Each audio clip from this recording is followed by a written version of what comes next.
আর বেইমানি করো না গো মা, আর বিশ্বাসঘাতকতা করো না মানুষটার সঙ্গে। তোমার তো বয়স হয়েছে, আজ বাদে কাল চলে যাবে, চোখ বুঝবে। ওমা কিচ্ছু রেখে যাবে না গো এই দুনিয়ায় নিজের কাজটুকু ছাড়া। তোমার সম্পর্কে কার কি ধারণা, কে কি ধারণা মনে নিয়ে জীবন কাটাবে, সেটা কি একবারও ভেবে দেখেছো তুমি? তোমার কি পরপারেরও ভয় নেই? তুমি বৌদি ভাইয়ের সম্পর্কে সব বলছো, তুমি নতুনদার সম্পর্কে এসব কথা বলছো, যে মানুষগুলো কিনা এত বছর ধরে তোমাকে বাঁচিয়ে রাখলো। বাহ, এখন তো মনে হয় আমার মরে গেলেই ভালো হতো। আমি তো কখনো ভাবতে পারিনি আর আমার কাছে তাদের ছল চাতুরি করে তাদের সম্পর্ক আমার কাছে গোপন রেখে ভালো সেজে সাধু সেজে আমাকে দেখভাল করবে। আমার তো সাদা মনে কাদা নেই। আমি ভেবেছিলাম। এখন কি মনে হয় জানেন, এই যে সারা জীবন আমি সৎভাবে বেঁচেছি, সেটা করাটাই ভুল হয়েছে। যদি আমি সৎভাবে না থাকতাম তাহলেও তো আমাকে এই কথাগুলো শুনতে হতো। অবশ্য হ্যাঁ, এটাও ঠিক যে মানুষ তার অন্যের জন্য সৎভাবে বাঁচে না, সে তার নিজের জন্য সৎভাবে বাঁচে। সেজন্য সৎভাবে থাকার আমার কোনো আক্ষেপও নেই। কার ফোন এসেছিল মা? তোর নতুন কাকু ফোন করেছিল। ওই যে অ্যাওয়ার্ড শোটা আছে না, আমি যেটাতে ছবি তুলেছি বলে প্রাইজ পাবো, সেটা ওরা কাল দেবে, সেটাই নতুন কাকু জানালো।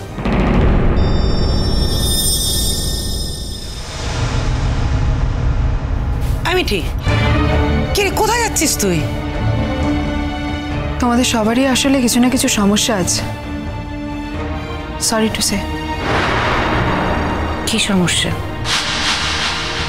তোমরা কেউই আসলে একা বাঁচতে পারো না। মাঝখান থেকে আমার জীবনটা একা করে দিয়েছ। যে যার মতো জীবন কাটাও, আমাকে এর মধ্যে টেনো না। মিঠি, মতি ভাই। মিঠি, ও মিঠি। ধর্মের কল বাতাসে নড়ে। তোকে আর কিছুই বলতে হবে না রে চাঁদু, সে তার মেয়ের থেকেই শিক্ষা পাবে। দেখ, সত্যি সত্যি মা, তোমার জন্য না আমার লজ্জা করে মা, আমার প্রত্যেক মুহূর্তে লজ্জা করে তোমার জন্য।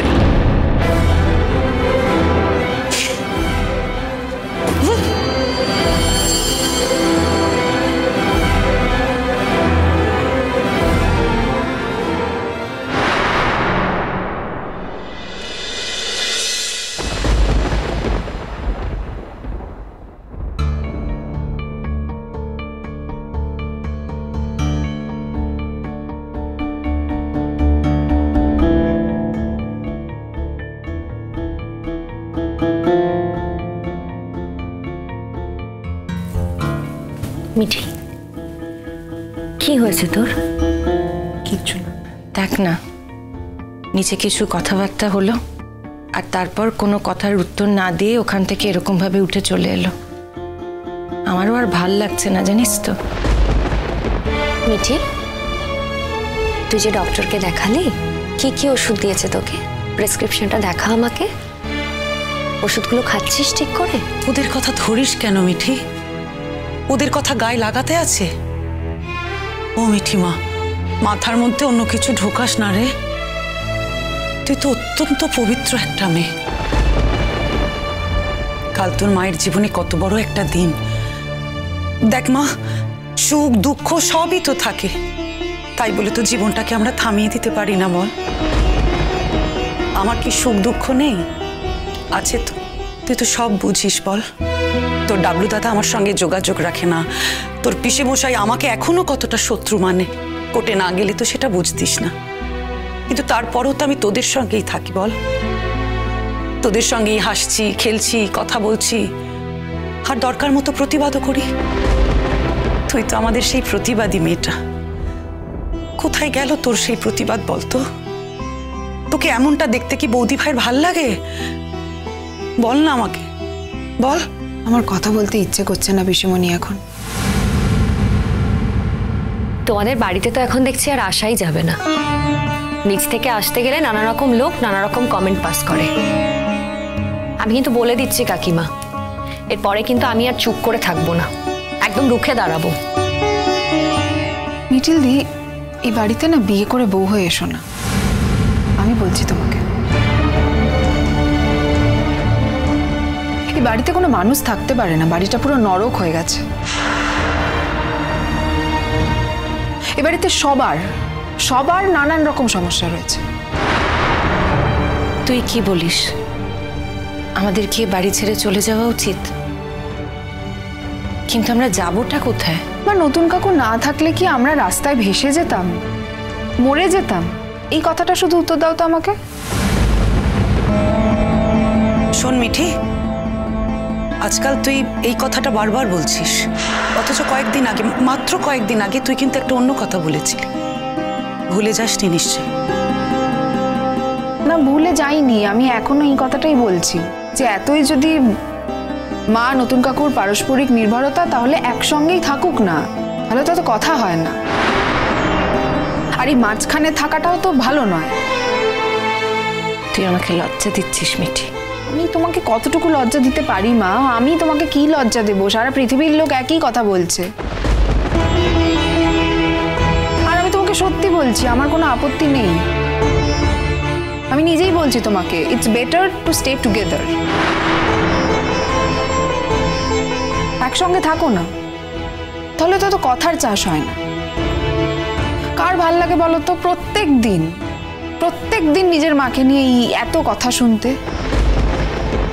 তাহলে তোর কাছে ওই বাইরের লোকের কথাগুলোই বড় হয়ে রইল, তাই তো? তোর মা আর নতুন কাকুর এই পবিত্র সম্পর্কটা নয়। তোমার মায়ের ক্ষেত্রে যদি এরকম হতো পিসিমণি, তাহলে তুমিও বুঝতে পারতে। আমার মায়ের ক্ষেত্রে এরকম হলে আমি কিন্তু বুঝতাম না মিঠি। আমি পুরো ডিসিশনটাই মায়ের উপর ছেড়ে দিতাম। হ্যাঁ, নতুন কাকু আর কাকিমা যদি একসঙ্গে থাকতে চায়, তাতে পার্সোনালি আমার কোনো আপত্তি নেই। কিন্তু আমার কি মনে হয় জানিস তো মিঠি, ওদের সম্পর্কটা না বিয়ন্ড এভরিথিং। মানে একসঙ্গে থাকার অনেক উপরে। তা না হলে এত বছর এই সম্পর্কটা এইভাবে থাকতো না রে। ওদের সম্পর্কের যে মাধুর্য, যে পবিত্রতা আছে, সেটা কাকিমা কিছুতেই এভাবে নষ্ট হতে দেবে না। এই সম্পর্কটাকে একটা ফ্রেমের মধ্যে আটকে রেখে কাকিমা এটাকে কিছুতেই নষ্ট হতে দেবে না রে, যতদূর আমি কাকিমাকে চিনেছি।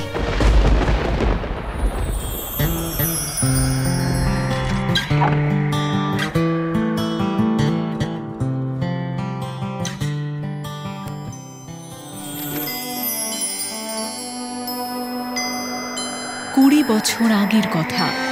ম্যাডাম, আমার খুব ইচ্ছে আমার বাবিল, বুবলাই আর মিঠি এই শহরের সবচেয়ে বড় স্কুলে পড়ুক। কিন্তু এত টাকার ফিস আপনি দিতে পারবেন তো? আপনি তো widow. May come in madam? Yes madam নমস্কার, আমি স্বতন্ত্র বোস। আমি বুবলাই, বাবিল, মিঠির কাজ। এরপর থেকে ওদের ফিস সংক্রান্ত যা কিছু আমার সাথে কথা বলবে। বেশ, আপনি প্লিজ ওদের অ্যাডমিশন করে দিন। মেঘের কোলে রোদ হেসেছে, বাদল গেছে টুটি, আজ আমাদের ছুটি, ও ভাই আজ আমাদের ছুটি। কি করি আজ ভেবে না পাই, পথ হারিয়ে কোন বনে যাই।